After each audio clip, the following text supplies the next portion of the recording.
Salam sejahtera bagi kita semua. Senang rasanya menyapa Bapak Ibu Saudara melalui program Sate Penyu Saat Teduh bersama penyuluh non-PNS Kepulauan Bangka Belitung. Sebelum kita beristirahat pada malam hari ini, saya rindu untuk mengajak Bapak Ibu Saudara untuk merenungkan firman Tuhan. Tapi terlebih dahulu kita datang kepada Tuhan di dalam doa syukur kita kepada Tuhan atas kasih dan penyertaan Tuhan di sepanjang hari ini.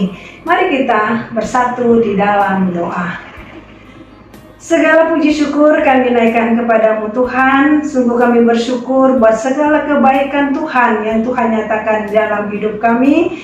Kami bersyukur bila mana kami boleh ada menikmati hidup sampai pada saat ini semata-mata oleh karena kasih kemurahan Tuhan bagi kami.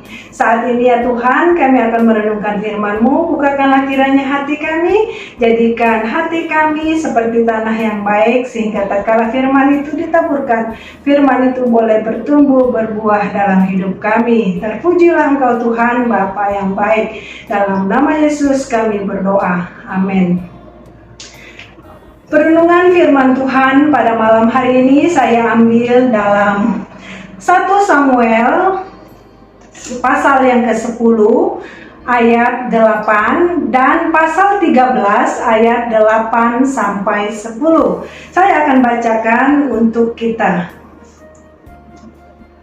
Engkau harus pergi ke Gilgal mendahului aku, dan camkanlah aku akan datang kepadamu untuk mempersembahkan korban bakaran dan korban keselamatan.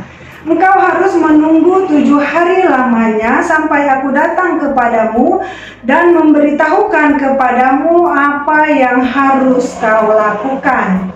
Pasal yang ke-13 ayat 8 sampai 10. Ia menunggu 7 hari lamanya sampai waktu yang ditentukan Samuel. Tetapi ketika Samuel tidak datang ke Gilgal, mulailah rakyat itu berserak-serak meninggalkan dia. Sebab itu Saul berkata, bawalah kepadaku korban bakaran dan korban keselamatan itu. Lalu ia mempersembahkan korban bakaran.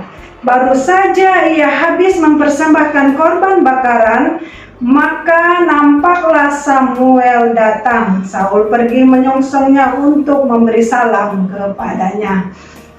Tema perenungan firman Tuhan pada malam hari ini, akibat ketidaktaatan. Menunggu adalah suatu hal yang sangat membosankan dan melelahkan.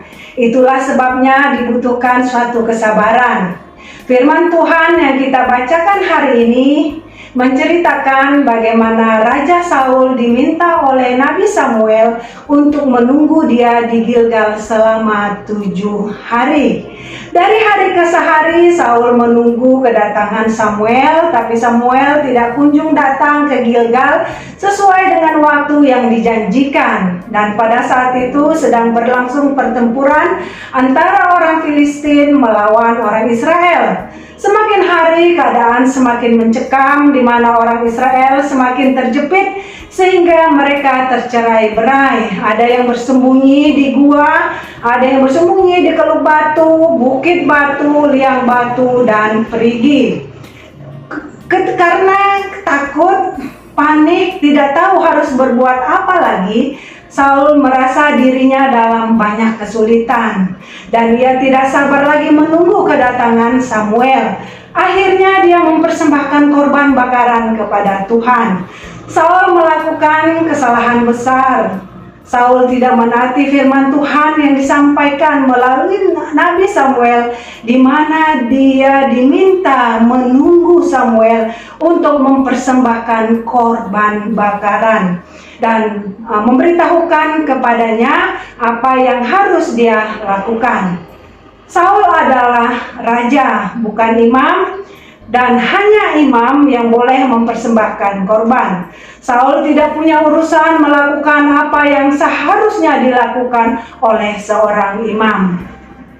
Ayat 10-12, baru saja Saul selesai mempersembahkan korban, Samuel datang.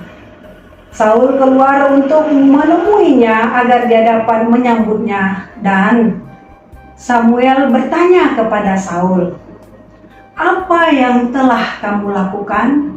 Samuel tahu Saul telah melakukan sesuatu yang salah dan yang ingin Samuel dengar dari Saul hanyalah pengakuan dan pertobatannya. Kita melihat apa jawaban Saul ayat 11 dan 12. Saya akan bacakan untuk kita. Tetapi kata Samuel, "Apa yang telah kau perbuat?" Jawab Saul, "Karena aku melihat rakyat itu berserak-serak meninggalkan aku dan engkau tidak datang pada waktu yang telah ditentukan, padahal orang Filistin telah berkumpul di Mikmas. Maka pikirku, sebentar lagi orang Filistin akan menyerang aku di Gilgal, padahal aku belum memohon belas kasihan Tuhan. Sebab itu aku memberanikan diri lalu mempersembahkan korban bakaran." Saul membuat banyak alasan atau pembelaan untuk membenarkan apa yang telah dia lakukan. Secara tidak langsung dia ingin mempersalahkan Samuel yang tidak kunjung datang, yang tidak menepati janjinya untuk menemui Saul di Gilgal. Bapak Ibu Saudara, bukankah kita sering mencoba menyalahkan dosa kita pada orang lain? Kita mencari alasan, pembelaan untuk membenarkan kesalahan atau dosa yang kita lakukan. Kita melihat ayat yang ke-13, apa kata Samuel? "Perbuatanmu itu bodoh, engkau tidak mengikuti perintah Tuhan." Akibat dari ketidaktaatan Saul, kita melihat ayat yang ke-14 di mana Saul ditolak oleh Tuhan dan kerajaannya tidak akan kokoh. Bukan karena dia kalah berperang melawan orang Filistin, melainkan karena tidak taat pada firman Tuhan. Ada konsekuensi yang harus diterima atas dosa dan pelanggaran yang dilakukan. Melalui firman Tuhan hari ini mengajarkan kepada kita ketaatan mutlak kepada Tuhan karena Dialah yang berdaulat atas hidup kita. Tuhan Yesus sendiri memberi kepada kita teladan dalam hal ketaatan. Hal itu dapat kita lihat di dalam Filipi 2 ayat 8 dan Matius 26 ayat 39b. Saya akan bacakan untuk kita. "Dan dalam keadaan sebagai manusia, ia telah merendahkan dirinya dan taat sampai mati, bahkan sampai mati di kayu salib." Matius 26 ayat 39b. "Ya Bapakku, jikalau sekiranya mungkin, biarlah cawan ini lalu daripadaku, tetapi janganlah seperti yang ku kehendaki, melainkan seperti yang Engkau kehendaki." Ketaatan Kristus kepada Bapa merupakan landasan, contoh, teladan buat kita. Setiap hal yang dilakukannya selalu bermuara pada kehendak Bapa. Bahkan menjelang kematiannya, dia rela meminum dari cawan maut yang akan membawa dia ke Kalvari untuk disalibkan. Dia taat melaksanakannya karena dia tahu itulah kehendak Bapa. Karena ketaatannya dikaruniakanlah kepadanya nama di atas segala nama, dan di dalam nama Yesus semua lidah mengaku Dialah Tuhan dan semua lutut bertelut menyembah Dia. Bapak Ibu Saudara yang saya kasih dalam Tuhan, apa bukti ketaatanmu kepada Yesus hari ini? Dalam hal apa engkau menunjukkan ketaatanmu kepadanya? Sebagai orang yang percaya kepada Tuhan, milikilah hati yang taat kepada Tuhan. Taat melakukan firman-Nya, mentaati Kristus dalam segala hal. Melakukan perintahnya bukan sebagian, tetapi seluruhnya. Ketaatan seanteronya merupakan bukti seorang murid yang sejati. Ketaatanmu akan membuahkan hasil dan dipermuliakan oleh Bapa di sorga. Kiranya Tuhan menolong kita untuk memampukan kita untuk menjadi pribadi yang taat kepada Tuhan. Mari kita berdoa. Segala puji syukur kami naikkan kepadamu Tuhan. Kami bersyukur buat firman-Mu yang boleh kami renungkan pada malam hari ini. Firman-Mu yang mengajarkan kepada kami betapa pentingnya ketaatan dalam hidup kami.